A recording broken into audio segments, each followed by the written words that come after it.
It's always a pleasure to have our friendly dialogue. Let's begin with some opening remarks with His Excellency Ambassador of Russia to India, Mr. Nikolai Kudashev, who will uh, give you some overview of the outcomes of the visit of the Foreign Minister of Russia to India on 6th of April last week.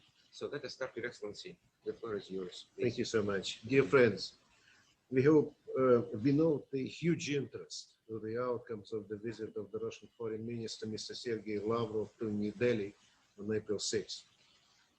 It was a very important and remarkable event, which contributed a lot to the special and privileged strategic partnership between our two friendly nations. Our ties remain equal, solid, comprehensive, coherent, and forward-looking, despite any global turbulence. They are based on universal principles of interstate relations, international law, the United Nations Charter, as well as respect of each other interests. First of all, it was a considerable step in terms of preparation for further high and highest level exchanges, including the planned visit of the Russian President, Mr. Vladimir Putin, to India in the second half of this year. We are very satisfied with the detailed discussion on a wide range of bilateral and international topics. It confirmed proximity of our approaches and exceptional level of mutual understanding and trust, as well as goodwill to maintain our traditional open-minded and forward-looking dialogue. In terms of large agenda items, we are committed to achieve further progress in trade and economic ties in areas such as hydrocarbon and nuclear energy, space, connectivity, negotiations on free trade area between India and the Eurasian Economic Union, as well as on investment protection, extending long-term programs for defense, science and technology, as well as cultural cooperation. We will go ahead in the use of national currencies, as well as synchronization of payment systems. In defense, Russia remains the leading Indian partner, which is the only one to share technologies in practical terms. It is corresponding to national interests of both countries. Together, we are committed to all our agreements. Internationally, we are on the same page with regards to the issues of promoting strategic stability and international security, responsible behavior in ICT and outer space, democratization of global governance with a bigger role of developing nations. We stand strong in supporting the central role of the United Nations and expand our coordination during the current Indian non-permanent membership in the Security Council. Highly appreciate our close cooperation in the G20, BRICS, the SCO, East Asia summits. Expect further interaction in the framework of RIC, Russia-India-China Forum. Would like to specifically mention the dedicated Indian chairmanship in BRICS, which is very instrumental in promoting just and equal multipolar world order, which should be free from unilateral approaches, illegal sanctions, double standards, and interference in domestic affairs. Collective international law-based solutions should prevail over zero-sum games. We wish the Indian friends every success in achieving new deliverables for the coming summit, as well as ensuring continuity in terms of implementation of the economic partnership strategy, anti-terrorist strategy, energy research cooperation platform, digital transformation initiatives, and enabling. Eventually, important part of the agenda, healthcare cooperation, including updated proposals for joint research and development of vaccines, as well as the launch of an early warning system to prevent epidemics. Overall, the two sides reiterated absolutely shared commitment to continue extending the Russian-Indian multi-dimensional strategic partnership. Among other expected big events, let me mention high-level meetings in the framework of Economic and Defense Intergovernmental Commission, the next round of strategic economic dialogue, exchange of visits by honorable speakers of the Indian Parliament and the Russian Council of Federation, the traditional St. Petersburg International Economic Forum in June, and the Eastern Economic Forum in Vladivostok in September would also provide unique opportunities to expand dialogue between officials, CEOs, and experts. Thus, we've got a very substantial and bright agenda. Let's contribute to it. Thank you very much for your kind attention. Thank you very much, Ambassador. Very comprehensive overview. Dear colleagues, hope you enjoyed that. And we have an opportunity to hold some Q&A session. So we'd like to invite you to raise your hands and welcoming you in asking whatever is of your interest. So please go ahead.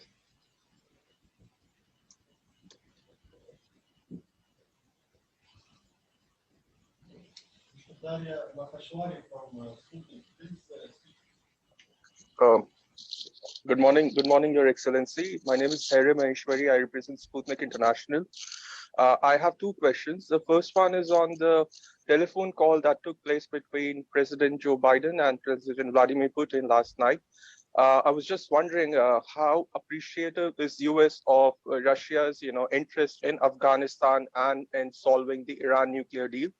The issues which were discussed during Foreign Minister Sergei Lavrov's visit to India recently. And my second question is on vaccine cooperation.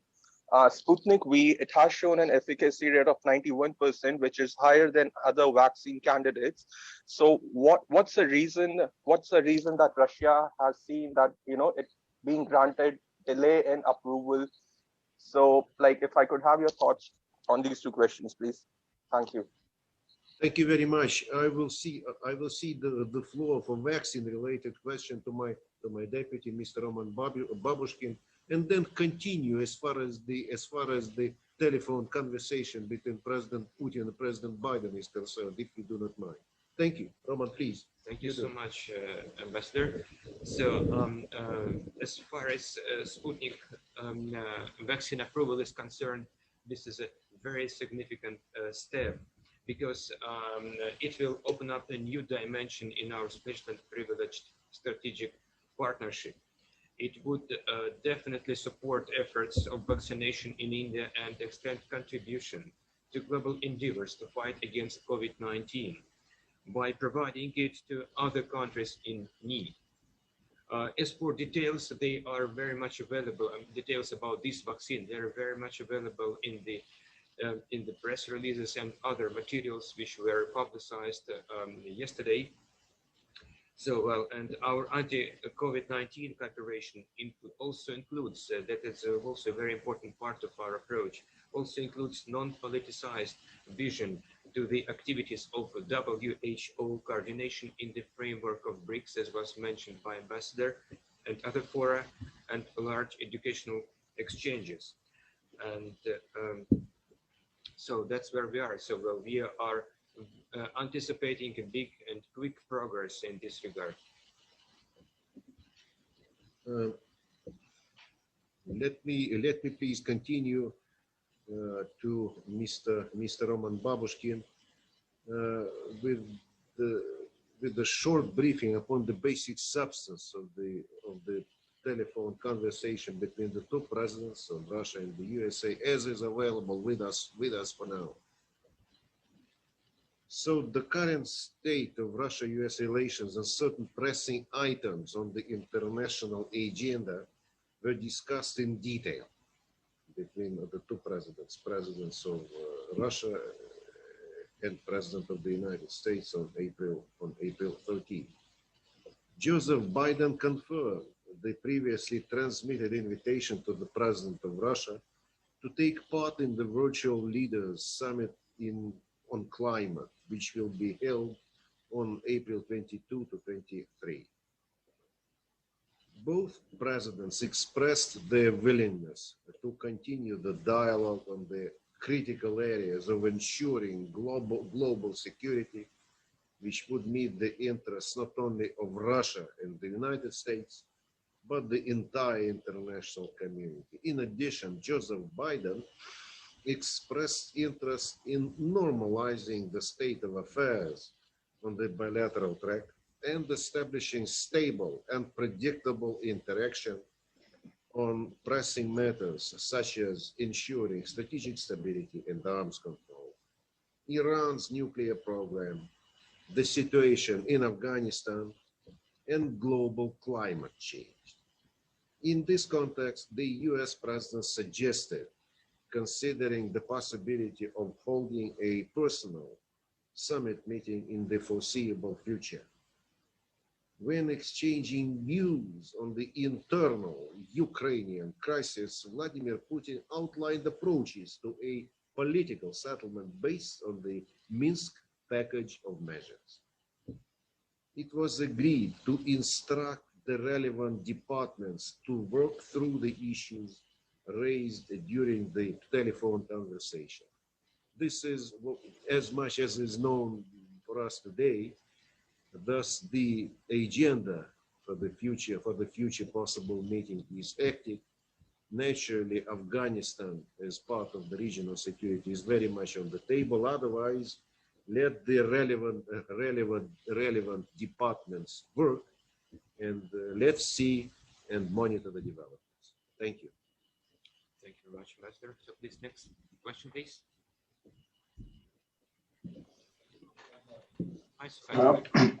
Can you hear me?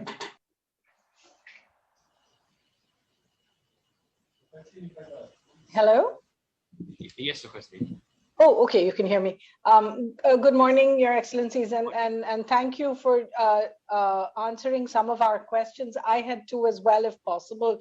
One is very specifically on the S-400. We noted that when the foreign ministers were asked directly about the S-400, both of them said this is not something that's discussed. But I wanted to ask whether, in fact, India has spoken about the intimation from the US of any kind that taking the delivery of the S-400, as it is expected to later this year, could incur sanctions.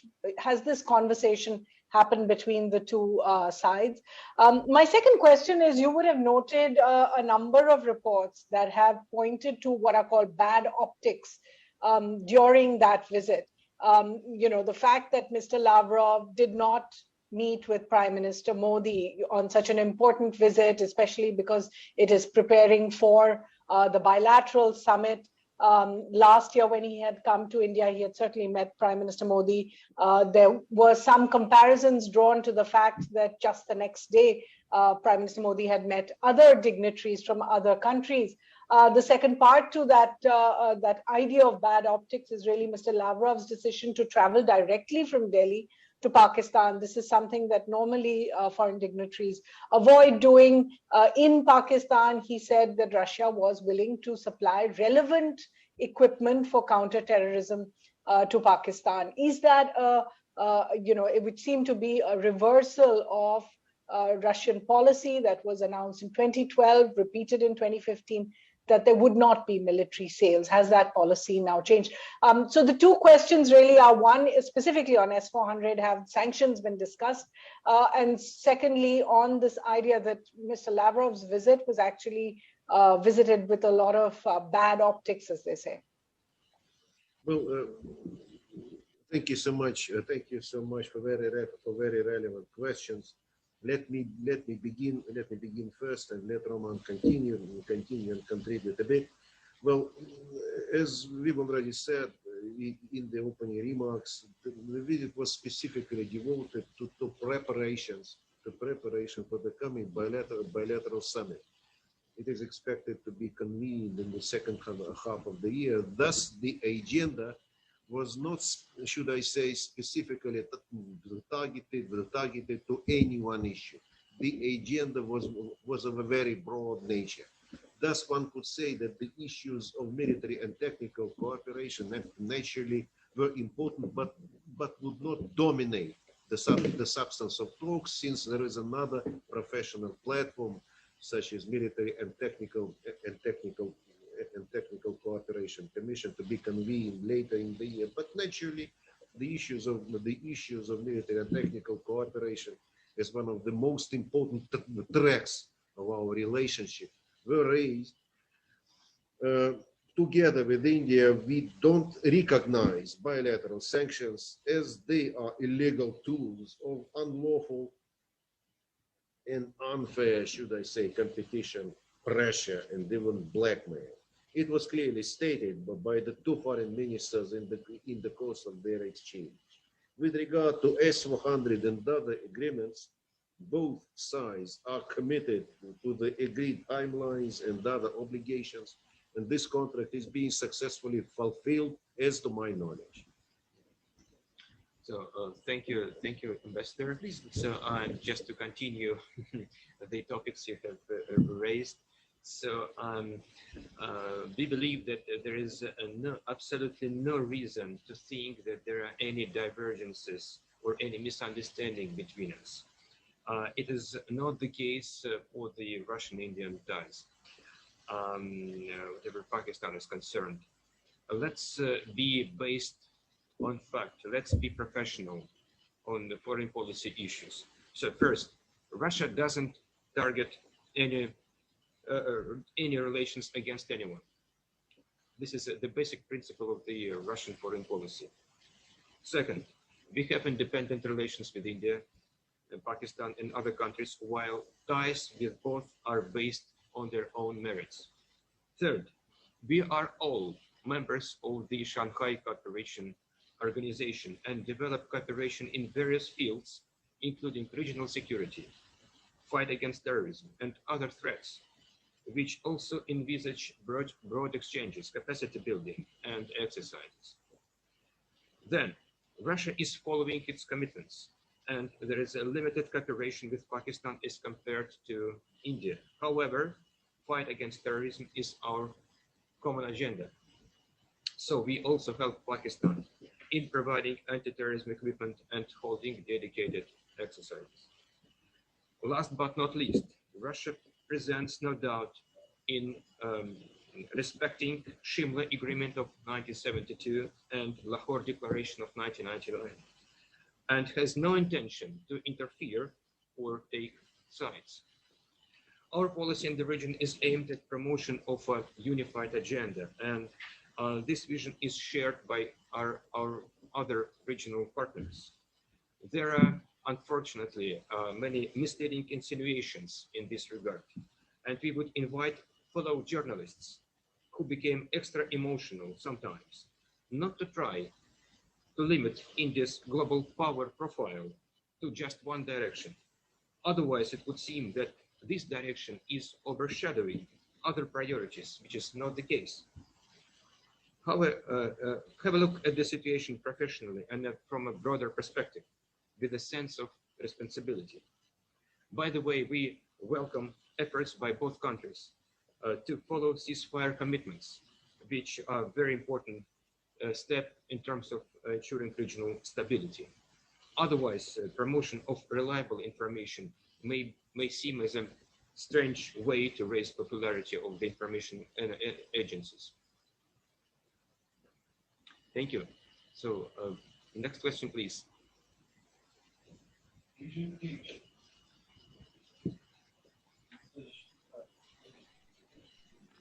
Yeah.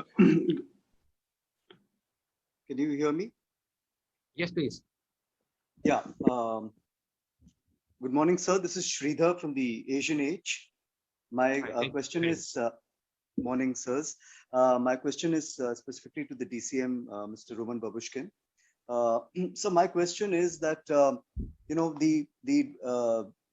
apparent divergence in the views between of India and Russia on two critical areas. One is Afghanistan and one is the Indo-Pacific region.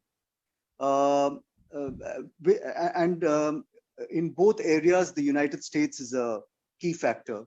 So the divergence of the Indian and the Russian positions on these two areas, it has conveyed a somewhat unfortunate impression that the time-tested, all-weather friendship and trust between the two nations is somewhat on the wane, and this has been replaced by a transactional relationship which is largely based on purchases of arms and other defense equipment. So I wanted to gather your views on this, sir. Thank you. Thank you very much, Sridhar. So coming back to the previous, invitation, not to limit, broader overview to some particular, agenda items. It's natural that sometimes the countries have different point of views, but it doesn't mean divergence. It means that there is an even broader space for dialogue, which we are committed to.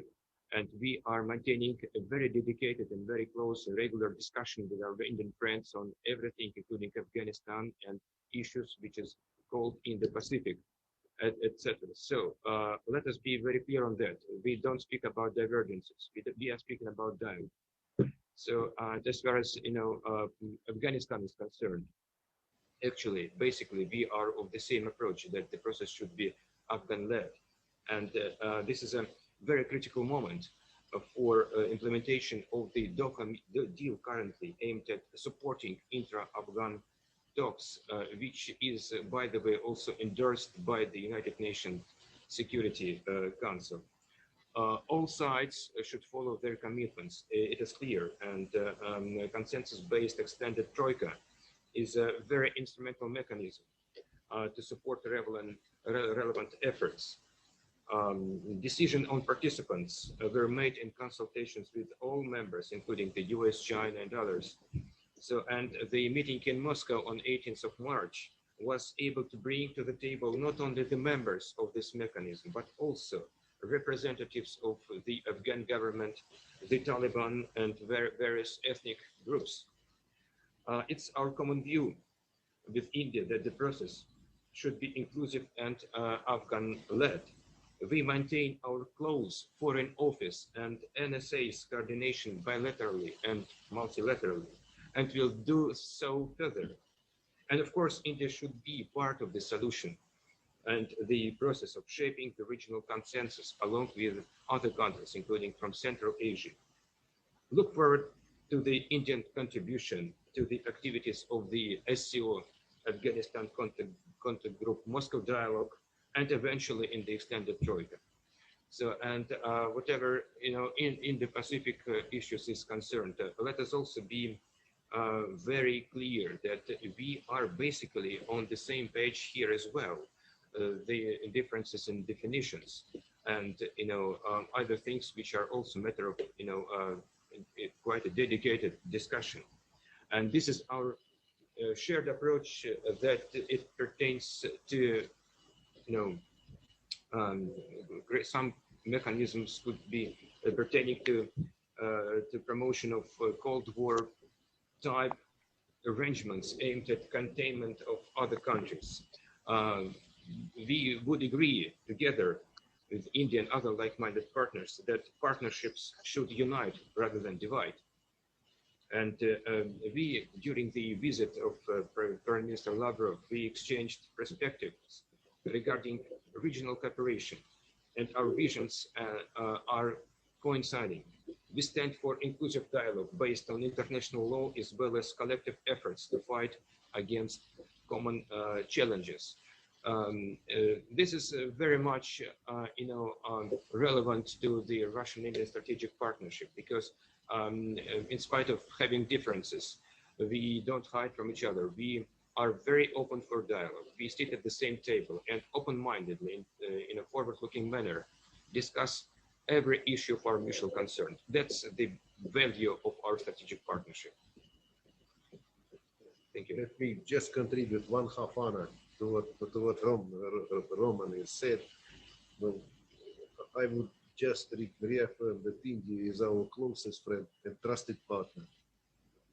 There was a big meeting of minds on the majority of global and regional issues. Afghanistan is included. India is a welcome partner, is a welcome partner in our effort to secure solutions bringing us to security, stability, and predictability in and around Afghanistan. As far as the so-called Indo-Pacific is concerned, we just want to call attention of our Indian partners and friends to the dangers emanating from the Western Indo-Pacific strategies aimed at revival of the Cold War era thinking and aimed at revival of Cold War era structures. The talks about the talks about so-called Asian NATO included, but as one would surely conclude from the joint press conference of our external affairs ministers, this choice is not our choice. This choice is not the choice of Russia, and this is not the choice of India. Thank you. Thank you, Roman. Ambassador, thank you so much. Friends? Sure. Gentlemen, can you hear me? Yes. Yes. I'd like to return to the theme of pandemia and vaccination. We know that not only one, but there are 3 vaccines, are registered in Russia. So my question is, what do you think will we see other Russian vaccines here in India? And what India and Russia together could make, what other steps we could make to overcome the pandemic? What other steps, what other measures we can make to fight together with this COVID-19 problem? Thank you very much. To begin with, Evgeny, with some short observations, naturally we could together contribute to stronger and more dynamic international effort within and then the platform of the WHO. There are multiple other formats like the G20, like BRICS, where many interesting ideas for prevention of pandemics, for joint development and design and production of vaccines are being circulated. That's also another fertile ground for our interaction, if I may. And then, as you would rightly mention, there is a sizable and very promising dimension of bilateral cooperation. The achievement is already there and it's visible. The decision of 2 sides to jointly produce the Sputnik V vaccine. It is truly a Russian-Indian vaccine, a Russian-Indian medicine. Naturally, many new ideas and many new steps would follow. One of them was specifically mentioned in the course of the talks between Mr. Lavrov and Mr. Jayashankar very recently in New Delhi, when the proposal was raised to discuss the opportunities to produce the Indian vaccine with the Russian pharmaceutical industries. Why not?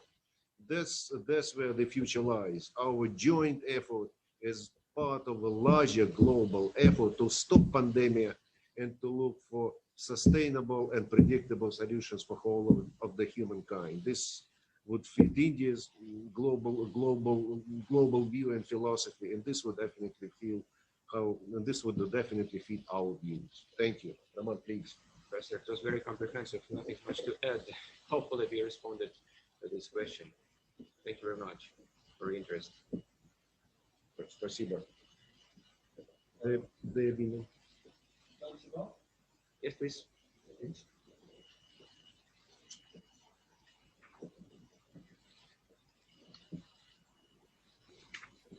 Yeah, good morning. This is Sachin from the Times of India. Just as a follow-up to one of the previous questions, I want to draw your attention to Mr. Lavrov's remarks and his interaction with reporters after his meeting with Mr. Jaishankar, in which he said that the two sides had exchanged views on what he described as talk of military alliances in Asia. He also mentioned Asian NATO in that context. So I just wanted to ask if it's possible to throw some more light on the nature of these discussions. Also, did Mr. Lavrov mention the recent Quad summit and the subsequent military exercise by Quad nations while expressing reservation about military alliances? Thank you. Thank you very much, Sachin, for your question. So partially we have answered to that in our previous answers.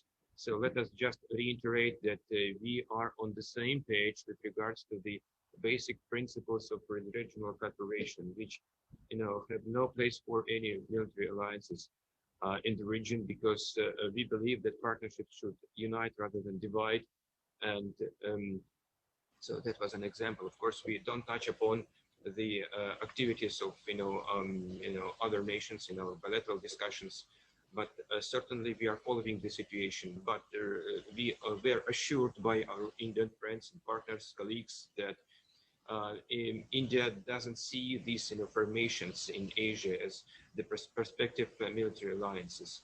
So, and we are following the dedicated cooperation in other formats in the region, which are all-inclusive, such as East Asia summits, such as ASEAN Regional Forum, such as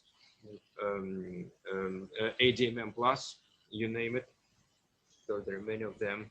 So, and we believe that such formats would promote a unified agenda and undivided security in the region.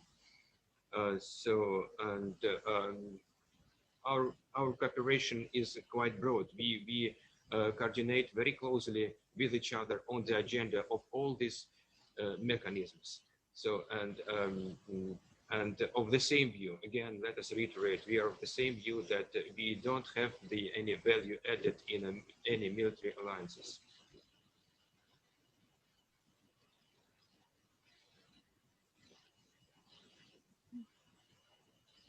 Hello, can you hear me? Yes, please.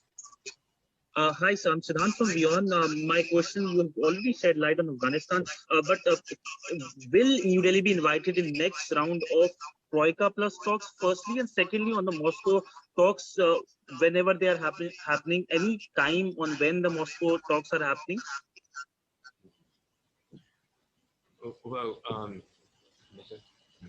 Well, we just concluded the previous Troika meeting in March in Moscow. So, and as you know, it was linked closely to the developments in the framework of Doha deal. Let us see what happens next. It is very difficult to predict at the moment the developments in Afghanistan. Many things would depend on many factors, certainly. So there is no any exchanges about the next possible Troika meeting on Afghanistan in its extended format and Moscow dialogue, of course. But at the same time, you are absolutely right that the outcomes of that Troika meeting laid a very good ground for having the next round of Moscow dialogue, which is also all-inclusive platform, which invites all the Afghan parties to the table, and which would support the intra-Afghan talks at the moment. So let us follow the developments. And of course, we can again reiterate that we see India as the eventual and prospective participants in this Troika meeting, because it is critically important to shape the regional consensus in order to support the resolution of the situation, dramatic situation in Afghanistan. I would add a couple of words and say that as Roman would also agree, India was never denied an opportunity to be in Troika. But otherwise, there is another still larger and more comprehensive format, like the Moscow format, where India is a most welcome part. Thus, the problem should not be seen from the point of view of denial, but rather from the point of view of multiplicity of choice. That's what I would recommend.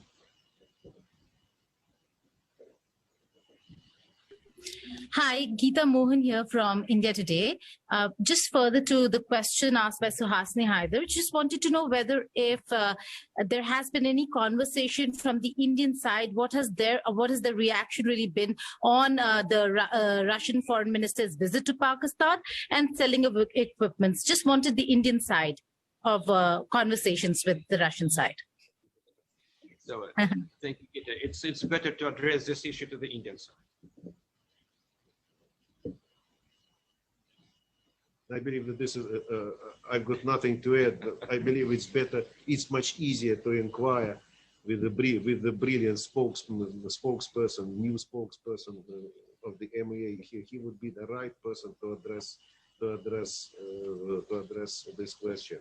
But whatever the developments are, the special and very privileged nature of our relationship with India stays, that this kind of ties remains a priority with us, and it remains very, very much independent from all the current events.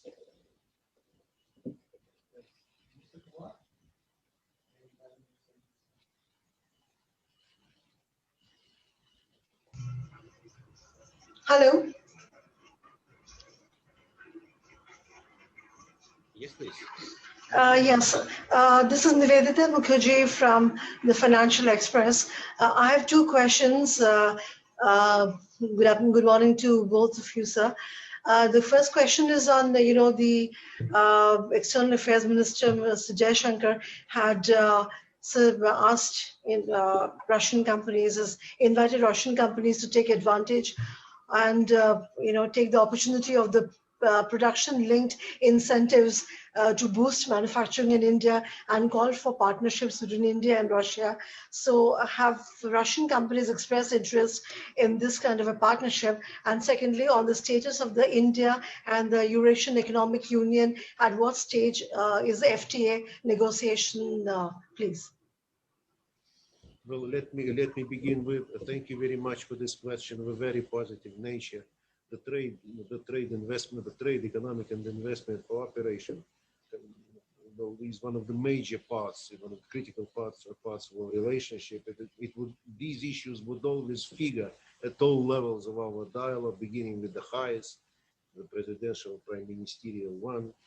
There is a permanent managing mechanism, the bilateral intergovernmental commission for trade and economic cooperation. There are new formats emerging, by the way, like the bilateral strategic economic dialogue, like new programs evolving for Russia's northern parts, like Arctics, for Russia's Far East, like new platforms emerging, like bilateral interregional format meant for larger growing involvement of medium and small enterprise as a fertile ground for further development of our bilateral relationship. Naturally, the programs like Make in India and Atmanirbhar Bharat are of primary importance for us. They are very, very interesting. There are interesting phenomena in concerning these formats in military and technical sphere, in energy, oil and gas, for example, in nuclear energy and energy cooperation, in infrastructure, even in connectivity. Thus, being the point of being the item of continuous dialogue between the two sides, these ideas, these programs are bringing us closer economically and naturally politically. That's where the future of our ties lie, definitely. Roman, please. Thank you very much, Ambassador. Again, nothing much to add to His Excellency's comprehensive overview. The only thing actually would like just to specify that we are becoming extensively parts of each other development strategies. So this is to continue what Ambassador said about the involvement of the Indian side, Indian interested companies in the various projects in Russia, including in new dimension in the Russian Far East and the Arctic zones. At the same time, we are very much committed to explore more opportunities to be present here in India in various fields, including in the frameworks of the governmental programs such Make in India and Atmanirbhar Bharat.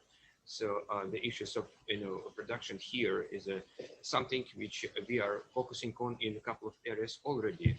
Let's take military and technical cooperation when we are aiming to produce a number of sophisticated items, including Kalashnikovs, it would be 100% localization, and then it comes to the other equipment as well. So we're very much dedicated to this dimension of partnership, because we believe that the trade and economy should be a priority area in our ties, and the coming meetings, high-level meetings, would be specifically dedicated to this end. Just adding to the Intergovernmental Commission, which is about to be convened by the end of this month, we are expecting also the next round of the strategic economic dialogue, which would discuss all these ideas in details, and we are looking forward to the tangible outcomes, which would specifically fructified by materialized by the bilateral summit, which is expected in the second half of this year. That's what we are committed to, is a holistic approach to development of our two countries. There is no lack of desire, no lack of enthusiasm as far as our business is concerned to come, to invest, to develop, to produce here in India. Thus, you just look for better ways, the proper ways, the best ways to introduce yourself. And I repeat that this is a preferred destination for our industries, for our industrialists to be present there. Thank you.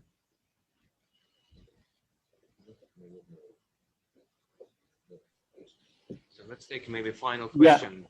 Can I ask, this is Shubhajit Roy from the Indian Express. Good morning, Ambassador Kulashev and Roman. Thank you for the briefing, very comprehensive briefing. I had just one thing to ask.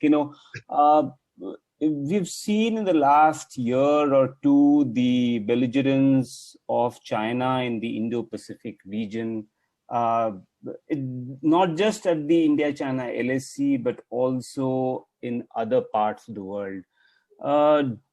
Has that come up in the recent conversations, especially between Foreign Minister Lavrov and External Affairs Minister Jaishankar? And what is Russia's position on these activities by Beijing? It is not in our habit to comment on the foreign policies of other countries. China naturally included. China is a friend of us, and China is a strategic partner of ours. Well, otherwise, I would advise you to take a larger look at the Chinese foreign policies. Well, among the many factors defining it, could be mentioned the Western destabilizing activities. Well, the format of the talks were mostly centered around the bilateral issues, around the issues of preparations for the coming summit, and the two sides paid primary attention to the platforms and to the issues of unifying nature, of unifying agenda, be it bilateral cooperation in many areas, political and economic, as well as multilateral formats such as RIC, such as SCO, such as BRICS, such as G20, and naturally such as the United Nations and the Security Council, where India currently is an elected member. But thank you. Roman, please. And just to contribute also to this profound answer. So we are of course following the developments at the LAC, and we would rather encourage India and China to continue disengagement efforts in order to promote constructive and forward-looking dialogue. This is a very important precondition for the regional stability. And certainly we would encourage both sides to take the opportunities and advantages of our common multilateral platforms, which